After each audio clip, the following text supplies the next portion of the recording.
मेरा सवाल वही था कि एक बहुत बड़ी चुनौती थी कोरोना को रोकना और अब है वैक्सीन का डिस्ट्रीब्यूशन। पटना की एक तस्वीर आपने हमें दिखाई थी, अब क्या बड़ा अपडेट है वहां से?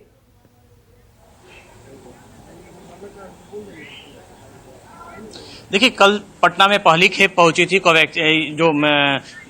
जो वैक्सीन की डोज पहले पहुंची थी और करीब 5,40,000 डोज थे जिन्हें डिस्ट्रीब्यूट करना था। और कल इन्हें पटना एयरपोर्ट से सीधे ले जाकर जो स्टेट जो कोल्ड स्टोरेज बनाया गया वहां इन्हें रखा गया था एनएमसीएच में। और कल रात ही बिहार के 14 जिलों में जहां फर्स्ट फेज में ये वैक्सीन दिए जाने हैं, वैक्सीनेशन किए जाने हैं, वहां पे डिस्ट्रीब्यूट भी कर दिए गए हैं। कल रात में ही तमाम जो हाईटेक जो रेफ्रिजरेटेड वैन थे उनके द्वारा जो ये वैक्सीन है वो जिलों में पहुंचाए जा चुके हैं। 16 जनवरी का दिन मुकर्रर हुआ है। उस दिन पटना के आईजीआईएमएस में मुख्यमंत्री नीतीश कुमार की मौजूदगी में ये वैक्सीनेशन की शुरुआत होगी और करीब 38,000 जो लोग हैं उन्हें पटना में दिया जाना है। और करीब अभी तक जो रजिस्ट्रेशन हुआ है कोविड ऐप पे, रजिस्ट्रेशन के जो ऐप बनाया गया है उसमें 4,23,000 लोगों ने अपना रजिस्ट्रेशन कराया है, जिनमें हेल्थ वर्कर हैं, डॉक्टर्स हैं और पैरामेडिकल स्टाफ हैं। तो इन सभी को पहले फेज में दिया जाना है। और पहले फेज में जो रजिस्ट्रेशन का टाइम भी था वो कल मंगलवार तक ही था, उसे भी वो अब समाप्त हो चुका है। और बताया जा रहा है, जो स्वास्थ्य विभाग के जो प्रिंसिपल सेक्रेटरी उन्होंने कल बताया था कि ये पहली फेज है, जो पहला कंसाइनमेंट आया था, इसके बाद जनवरी अंतिम में दूसरा और फरवरी में तीसरा कंसाइनमेंट भी आएगा। और इस तरीके से जो लोग जो है, जिन लोगों को भी जो उनका रजिस्ट्रेशन होगा उन्हें वैक्सीनेशन दिया जाएगा। और जैसे जैसे ये आगे बढ़ेगी प्रक्रिया, और इस बात का जैसा कि श्रीवास्तव भी बता रहे थे, यहाँ भी इस बात का ध्यान रखा जा रहा है कि जिनको अगर कोवैक्सीन का डोज दिया जा रहा है, आगे भी अगला जो दूसरा जो डोज दिया जाएगा इसी कंपनी का दिया जाएगा। ओके, अमिताभ ओझा, देखिए आप कह रहे हैं 5 लाख से ज्यादा जो डोज हैं वो पहुंची हैं वैक्सीन की वहां पर और कोविशील्ड की, और अब स्टेट जो कोल्ड स्टोरेज है वहां पर रखा गया है। सीएम की देखरेख में 16 तारीख को पहला टीका लगेगा। मैं लौटूंगी अब सीधे सीरम इंस्टीट्यूट पुणे, आपको लिए चलते हैं दीपक दुबे। दीपक, ये जो आखिरी कंटेनर है वैक्सीन का कब रवाना होगा? आज आखिरी दिन है, इसके बाद कोई डिलीवरी वहां से नहीं होगी?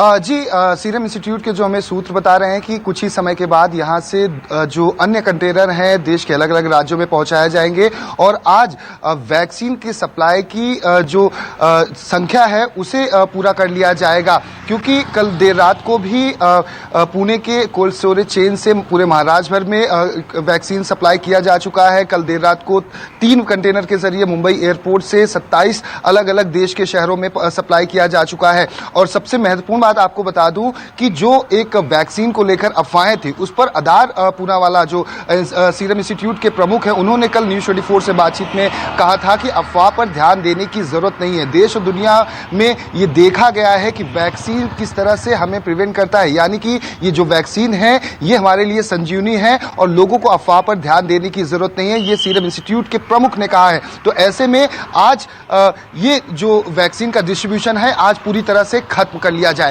जी दीपक, कीमत को लेकर भी जानकारी उन्होंने दी थी कि अभी जो सरकार के साथ डील हुई है वो 200 रुपए है, और अगर प्राइवेट अगर किसी तरीके से किसी शॉप से किसी मेडिकल स्टोर से खरीदी जाएगी तो उसकी जो कीमत होगी वो 1,000 रुपए होगी, यानी कि अगर 2 डोज लेनी है तो 2,000 रुपए कीमत। फिर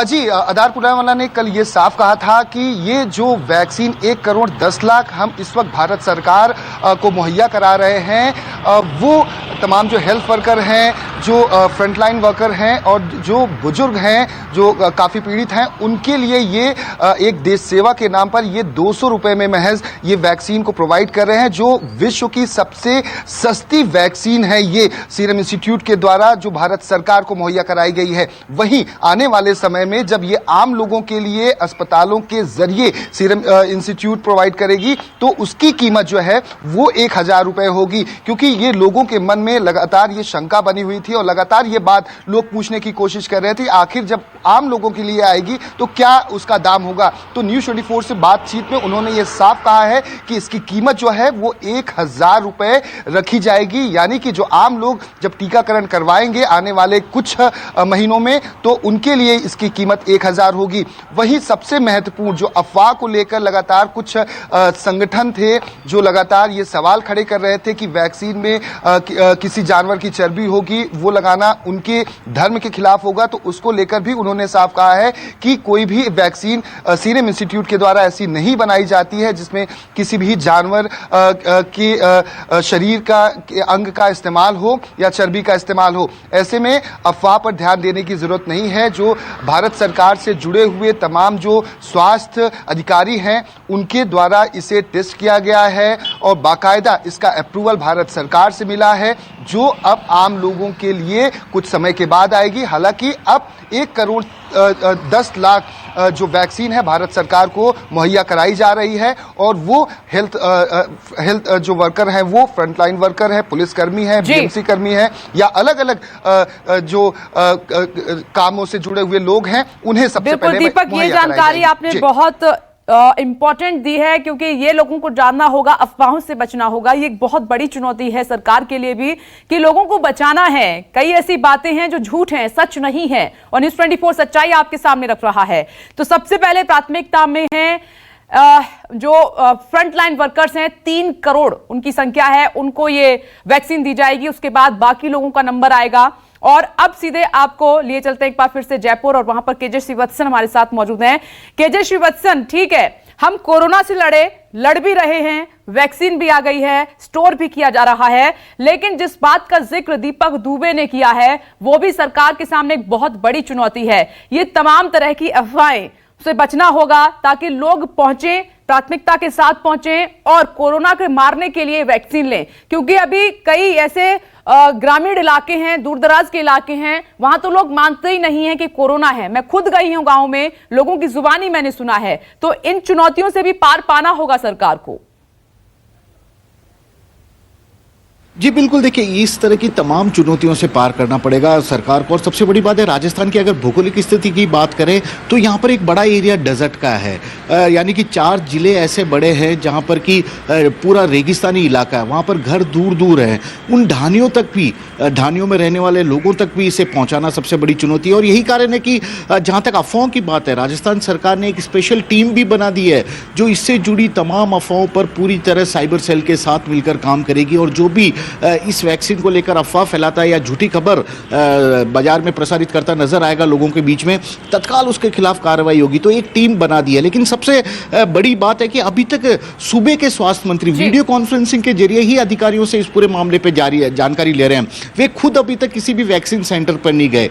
यदि खुद सूबे के स्वास्थ्य मंत्री जाते तो काफी हद तक शायद और मनोबल अधिकारियों का भी बढ़ सकता था। इस पूरे प्रोसेस को सही तरीके से अधिकारियों का मनोबल भी बढ़ाना है और जनता का भी मनोबल बढ़ाना है, क्योंकि जागरूकता की बहुत ज्यादा आवश्यकता पड़ेगी। ये एक बहुत बड़ी चुनौती हमेशा रही है जब इस तरीके की स्थिति बनी है। फिलहाल के लिए आप सभी का बहुत बहुत शुक्रिया। देखिए, अब कोविशील्ड की दूसरी खेप रवाना हो गई, कोवैक्सीन भी मिल रही है, यानी कि दोनों टीके लगेंगे, स्टोर किया जा रहा है और 16 तारीख से शुरू होगा सबसे बड़ा टीकाकरण अभियान, और ये देश दुनिया का सबसे बड़ा अभियान होगा। शुक्रिया।